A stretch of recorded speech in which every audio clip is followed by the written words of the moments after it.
Hello everyone from Chelsea Fan TV. My name is Alex. I'm outside someone's house and also Stamford Bridge. And there's Rachel. Go on, Rachel, wave to the camera. Say hi. She doesn't want to wave. She's There we go. Awesome. I'm here with Fathur. Listen, mate, last fan cam of the day. Thanks for hanging around. So much more positive than Newcastle. Much more positive, and the fact that this is probably the hardest one out of yet. I think so far this season, like I could count at least like about 5 games so far that we've done, but this one's probably like the longest one that I've ever had. It was really nerve-wracking, like in the last 10 minutes in the second half, especially. How can they add 10 minutes onto that game? I don't know where's that 10 minutes coming from, Father? This is why I feel like they got to stop making these kind of rules that the World Cup stoppage time. Like it feels weird because like normally like 5 maybe 6 minutes, like that's the max at least, but 10 minutes, like it feels like a World Cup stoppage time for me, and I feel like the FA or the Premier League need to scrap that big time, because with not only that it makes hard for people to go catch on their train and then go back and that, but also at the same time it's just like I don't want the games going too long, you know. It feels like football should be like around 90 minutes and then like maybe added like 5 more, not like that 10 minutes. But yeah, we got a win. But there's a positive, but there's also negatives of it. So yeah, I'm keen kind of like analyze of the game itself, because I thought the first, like for example, like half an hour, I thought that was like the best one out of us so far, and then we kind of switch off for a bit for the first 50 minutes or so in the first half. No, last 50 minutes in fact. I feel like we switched off a bit, but I just kind of ask a lot about these players in terms of the game management, because I feel like that is where, like I said it 2 weeks ago, this squad is too immature at times and they don't know how to manage the game well, and that is where I feel like we're going to have a lot of criticism about us being inconsistent. Yeah, no, I completely agree with you. I mean, it's just an up and down cycle. And so going back to what you said at the end of the first half, you think we were losing control anyway. You think that's what led up to the red card with Gallagher? You think that was a long time, well, not a long time coming, but you think it was, you know, it was on its way? I think it was like last 50 minutes in the first half, I feel like we kind of lose our rhythm. I feel like when you go 2-0 up, like you should have ease the game well, because how hard can it be you manage the game like when you 2-0 up in the last 15 minutes in the first half?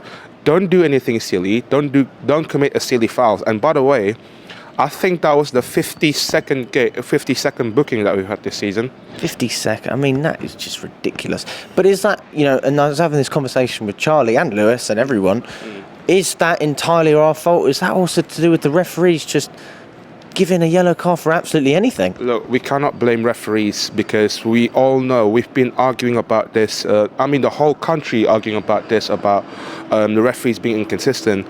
But at the end of the day, from our perspective, we cannot fault these referees anyway in regards to what happens to the game, because once you get a yellow card, you've got to be careful with ourselves. And the fact that I said it like weeks ago, even the Burnley away, even the Arsenal, like it's like repeating cycle that what I said about squad being immature.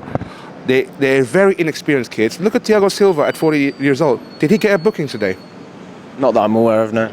That's again, like that's what I feel like. Again, this is where I feel like, from our perspective, is that we need some experience in our team to control the game well. Like Thiago Silva is 40 years old. Like let the guy have some retirement. We cannot rely on this guy a lot of inconsistent basis week in, week out. And that is where I feel like in the next couple of games, I want to see Thiago Silva at an easy game, not really that committing some silly fouls, or just have him some kind of like normal game, you know, because I feel like when I saw today, he's just like left, right and centre, just keep doing his things, you know.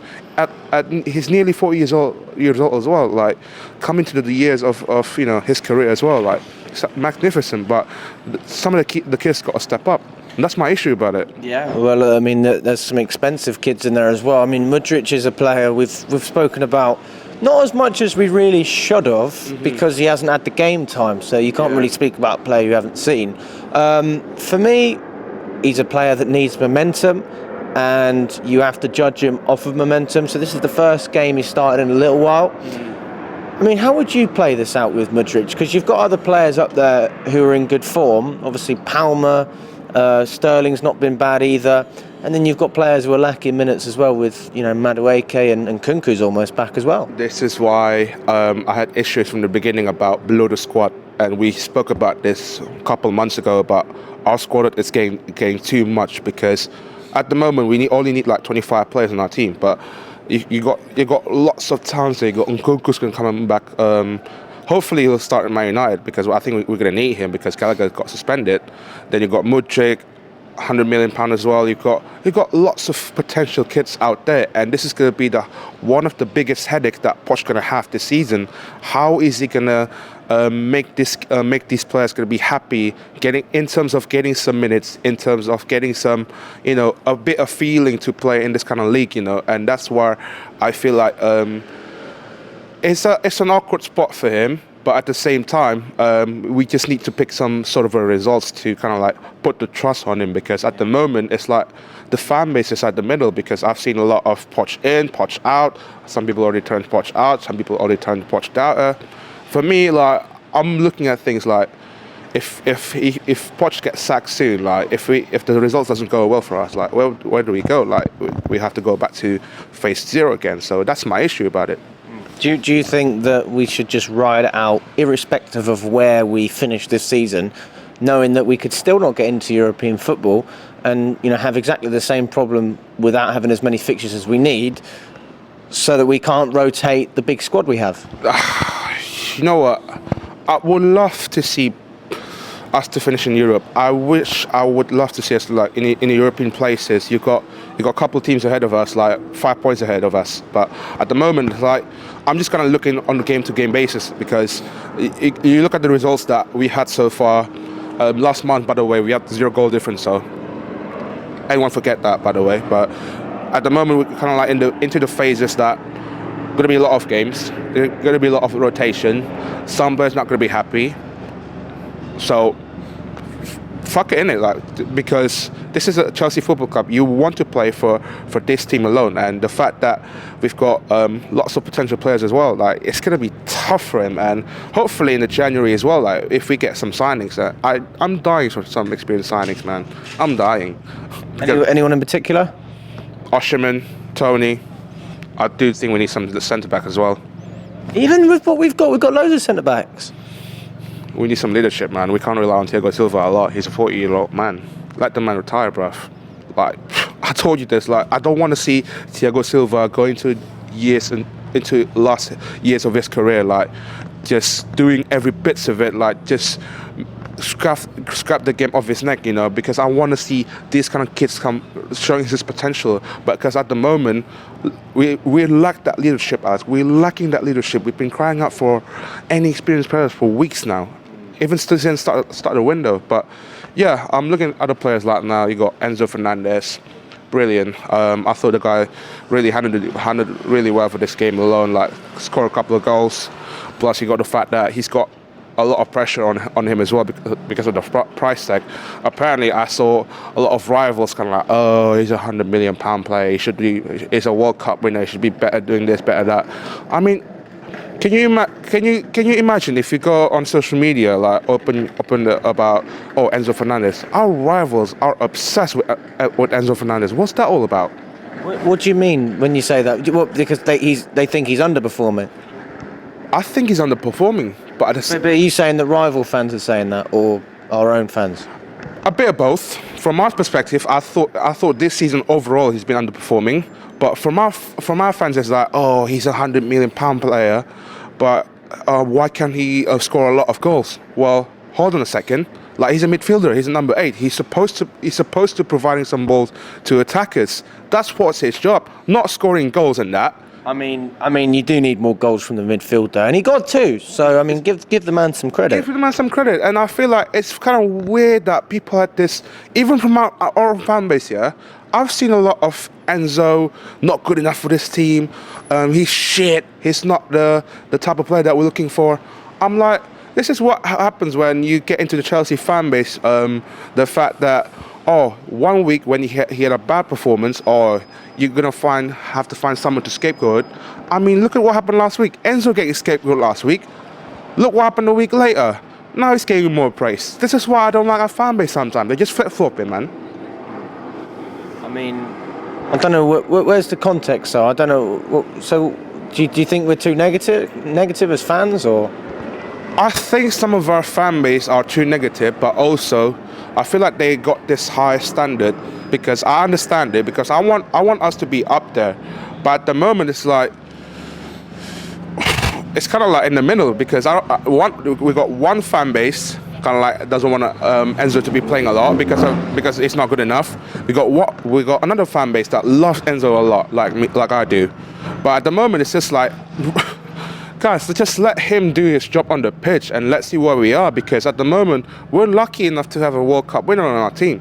What's going to happen if we kind of like, by the end of the season, like if we don't make a Champions League right now, if we don't make a Champions League by the end of the season, there's going to be a lot of question about our our £100 million signings, because like these kind of players, they need Champions League a lot to kind of like raise their confidence, because for a size of Chelsea Football Club, like spend £1 billion, you gotta be Champions League, man. And the fact that we do need that kind of money to pump into our club to make some signings, Well, Bowley, he said at the annual Chelsea lunch, he said, it's been. You were there? I wasn't there. No, I should have gone, actually. I had the day off work, so I should have gone.